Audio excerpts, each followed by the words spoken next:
முதல்வர் ஸ்டாலின் அவர்களுடைய வீட்டில் நடந்த பிரம்மாண்ட யாக பூஜை, சற்று முன் கைது செய்யப்பட்ட ரங்கராஜன் அவர்களுடைய ஆடியோ படும் தீவிரமாக வைரல் ஆயிட்டு இருக்கு. முக்கியமாக சேகர்பாபு மூலமாக அந்த நடந்த பூஜை பற்றி இன்னொரு ஜிஆர் அவர்கள் பேசும் ஒரு ஆடியோ இணையதளத்தில் வைரல் ஆயிட்டு இருக்கு. கண்டிப்பா இந்த ஆடியோ கேட்டுட்டு வந்துருங்க. அடியேன் ராமானுதாசன். அடியேன் நான் ரங்கராஜன் பேசுறேன் சுவாமி, ஸ்ரீரங்கத்துல இருந்து.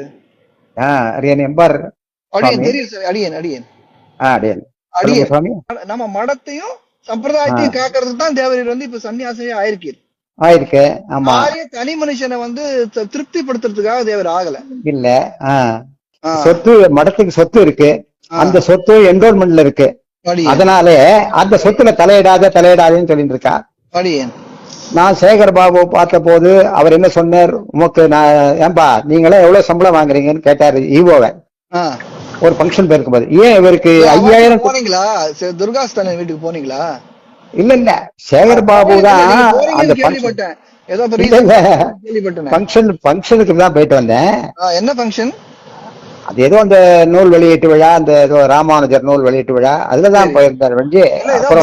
பிராமண தோஷமா எடுத்து 2 பிராமணனுக்கு யதிக்கு வந்து ததியாராதனை பண்ணணும்னு சொல்லிட்டு பண்ணான்னு கேள்விப்பட்டேன். உண்மைதானே? ஆமா ஆமா, பிராமண தோஷமா போச்சு.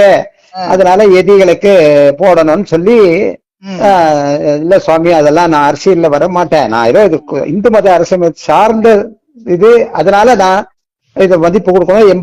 எம்பெருமானாருடைய நூல் வெளியிட்டு, அதனால அதுக்கு இங்கேருந்து எதிராஜியரை உட்காத்தி வச்சுட்டா, அவரை எதுவுமே அசைக்க முடியாத உட்காத்தி வச்சுட்டா. அந்த மணவாள கூட்டம் எல்லாம் எண்ணி அந்த மாதிரிதான் உள்ளுக்குள்ள ஒரே. யார் போன? 2 பேர் போன. யாரு? தேவர் இன்னொருத்தர் சொல்றேன் நான். ஏன்னா என்ன முழுக்க நனைஞ்ச அப்புறம் முக்காடு போனேன் சொல்றேன். மன்னார்குடி ஜெயர், ஜனதலங்கா ஜெயர், அவரு RSS அவரு. அவரு வர மாட்டேன். வேற எந்த ஆழ்வார்த்தனர் ஜீயரும் நாங்க அந்த சீவலிபுத்தூர் ஜீயரும் போனோம். அந்த கொள்ள ஆமா கொஞ்சம் இதுவா இருப்பாரு, ஷார்ட்டா இருப்பாரு, அவர் தான் போனோம். சம்பாவனை ஒன்றும் இல்ல சுவாமி, வெறும் சம்பவம் எதிர்பார்த்துல போல. அவளா இல்ல, அவ விட்டு போயிட்டு உதயநிதி வீட்டுக்கு அவரும் வரணும்னு சொன்னா. ரொம்ப சுவாமி எளிமையா இருக்கார், கூட்ட பங்கனுக்கெல்லாம் வரார்.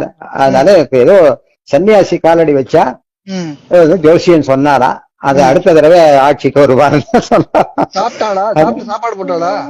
ஐயோ ஒரு பச்சை தண்ணி கூட நான் ஒன்னும் தொட மாட்டேன்ட்டேன். எதுவுமே நாங்க எதுவும் தொடல. அப்படி ஆமா, தூரம் இருந்து அதான் சேவிச்சா எல்லாம் பண்ணா, எல்லாருமே எல்லாம் பண்ணா. ஆனா வேற எதுவும் நாங்க எதுவும் இது பண்ணிக்கல. அதான் அதனால கோயிலையும் ஒரு ஆலோசனை பண்ணி சொல்லும் தேவர் எப்ப சொல்றீங்க அது வரைக்கும் காத்துருக்கு. சரி அடியல் சொல்ல சுவாமி, நான் நாளைக்கு சொல்லிடுறேன். ஆமா ஓகே, ஆராய்ஞ்சு சொல்லிடுறேன்.